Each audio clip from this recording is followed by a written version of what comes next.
going on, gang? What I've been thinking about lately is about sharing some of the wisdoms and failures of things that have held me back and kind of stopped me from making millions of dollars, helped me make millions of dollars, and really changed my business and changed my life. So I want to kind of share this with the guy that's watching this that is going from $0 to $1 million, and you really want to get yourself to the next level. And at least for the next 50 to 100 days, what I really want to do is go over 50 to 100 different failures that I have gone through that can personally change your life, help you see things a little bit differently. And you might say, Michael, why should I be listening to you? Well, it's very simple. My name is Michael Baraiva. I was able to build a team of 150 plus sales guys in less than 2.5 years. We did that with zero money invested. And believe me, I made a lot of failures in that process, but I made millions of dollars through that process as well. So if I can save you the headache, the time, the money, the energy that I had to spend by myself figuring out, and it can save you some of that time, energy, and effort and money, then this is exactly for you. So let's talk about the first failure. The first failure that I believe a lot of people make mistakes on, in my opinion, is that they ignore their gut. I lost $1 million plus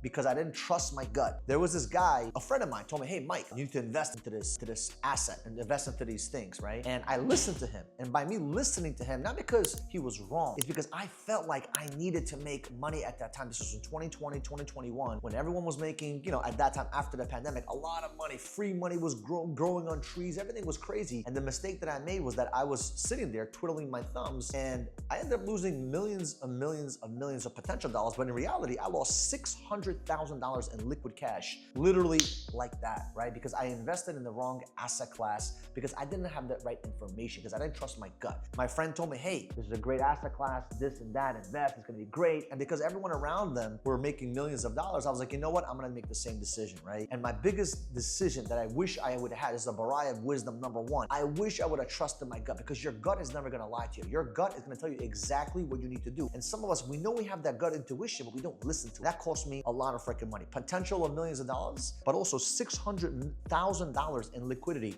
gone, literally, over a 30-day period. And it taught me a valuable lesson. Never, ever, ever, right? Not trust your gut. Trust your gut. Your gut is your best friend. Baraiva wisdom number two. I hired someone who nearly destroyed my entire business. And here's exactly how to avoid that nightmare. I hired a guy. There was this guy that came to one of my coaching calls, and literally, one of my sales calls. I was like, hey, I want to work with you, okay? And I was like, sure. He sounded ambitious. He sounded like he had the right information.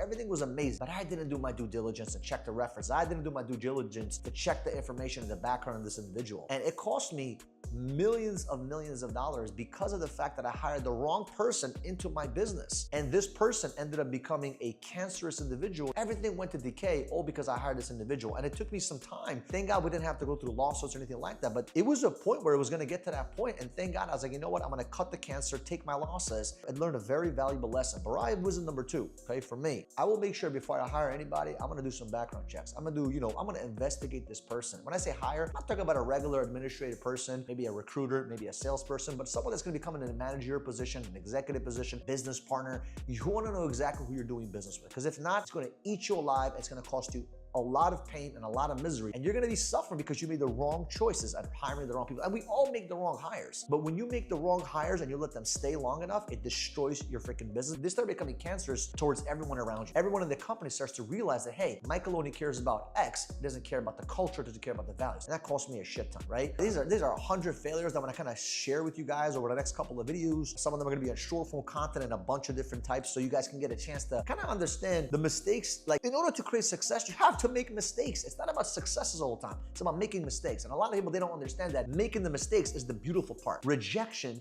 and the failures are feedback for you. They're information for you to get better. So Baraiva wisdom number three, chasing quick money kept me broke, okay, for years. And here's the brutal truth. I wish someone told me sooner. I wish someone told this to me sooner than later, right? It's not about chasing money. It's not about chasing dollar bills. You have to understand that business is about making money, but it's not about chasing money. It's about chasing a vision and a mission and a cause that you believe in. And by default, if that business produces a valuable proposition to the customers, to the clients, you will make money. Now, I'm not saying you don't need to know your KPIs, your numbers, your details, but what I am saying is that it's very, very, very important to chase the vision, chase the dream. That's what's gonna fuel you. At the end of the day, if you just chase the money, you're gonna make decisions that are not so healthy for the long term of the business. And I made this mistake so many times by chasing money. I remember 2017, 2018, I hired someone into my company and I literally let him stay, all because he was bringing in a lot of money for the business. Culturally, he wasn't a good fit, right? He was a top sales guy, but he was was doing things on the back end that weren't so correct. It wasn't like 100% fraud, but it was not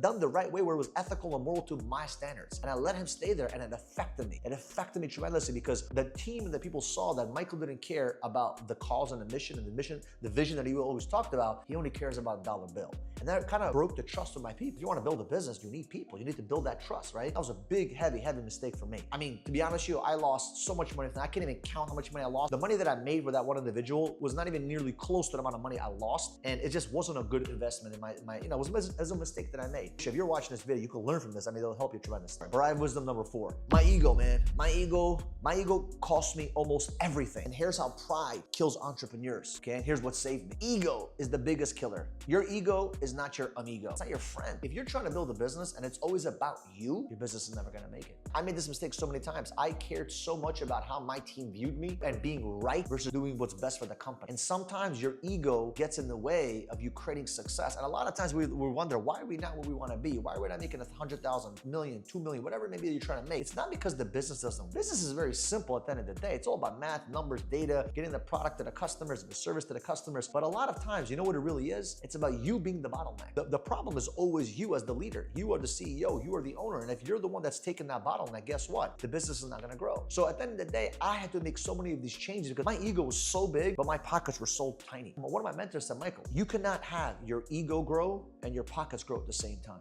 And that hit me like a ton of bricks because I was always trying to impress everyone because I wanted to prove to the world that I am right, that I could be somebody, that could be someone significant, and I could be important, I could be valuable to the world. It hurt me because I was acting in a way that made people not like me versus being the person that I should have been, where people would just want to thrive and just jump around to give me the money. And what I've learned in this big lesson is that if you want to inspire other people and make other people better with your products and your services, you want to change the planet, change the world, don't worry about your ego. Worry about changing their lives. Don't worry about being right. Worry about doing the right thing. And I think a lot of business owners make this mistake like I do, right? So much of being right and having our ego being correct versus doing the right thing. And when you can kind of flip that switch and do the right thing, dude, life will be 10 times more, fruitful for you, in my opinion. Bribe wisdom number 5. At 25 years old, I was making a lot of money, but secretly I was extremely miserable. I was burning out almost, and it almost took me out. And here's what I recommend so you don't get into that same situation, right? 24, 25 years old, I'm knocking on doors, I'm selling Verizon services door to door, and I was working 7 days a week. I was beating it and grounding it and pounding it. And what I realized is that you're not a candle, you're not gonna burn out, but you have to understand that going out there and pounding it and grounding it and pounding it and grounding it and not giving yourself time to reflect is the worst thing possible for a business owner and entrepreneur. I'm Jewish and I didn't respect the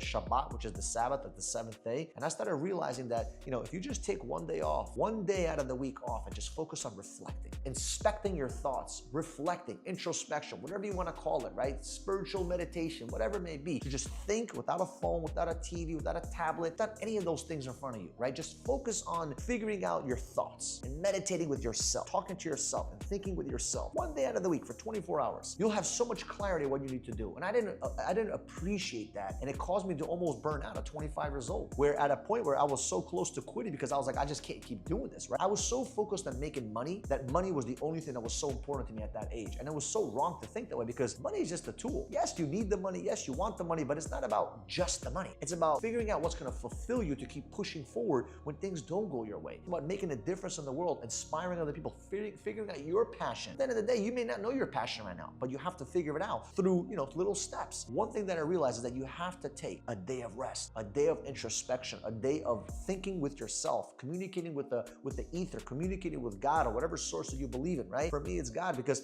connecting with that infinite intelligence gives you so much more clarity, so much more strength, so that on the first day of work, through the 6 days, those 6 days of working, you have so much energy and you know exactly what you need to do. What I recommend is avoid the burnout because it's a silent killer and nobody wants to talk about that because they always want to tell you work. And that's good. Sometimes you need to take that day off, think, to clear your mind, right? To get yourself out of that situation and say, you know what? Let me look at it from an aerial view, like my coach is seeing, like a mentor is seeing, because then from there you can actually give yourself good clarity and good feedback on what needs to get done. So today was just a little bit of a short video for you guys to give you the 5 mistakes that I've been dealing with for the last, 10 plus years of me being in business. And some years were great, some years were not. But I'm gonna give you guys 100. Next couple of weeks, I'm gonna give you guys some of these YouTube channels. I'm gonna give you guys some of this juice so you can get a chance to see the different mistakes that I have made, and it could personally inspire you to get to that $1 million or whatever the case may be. So I appreciate you guys. I love you guys. If you love this kind of content, do me a favor, subscribe to the channel, and we'll see you guys in the next videos.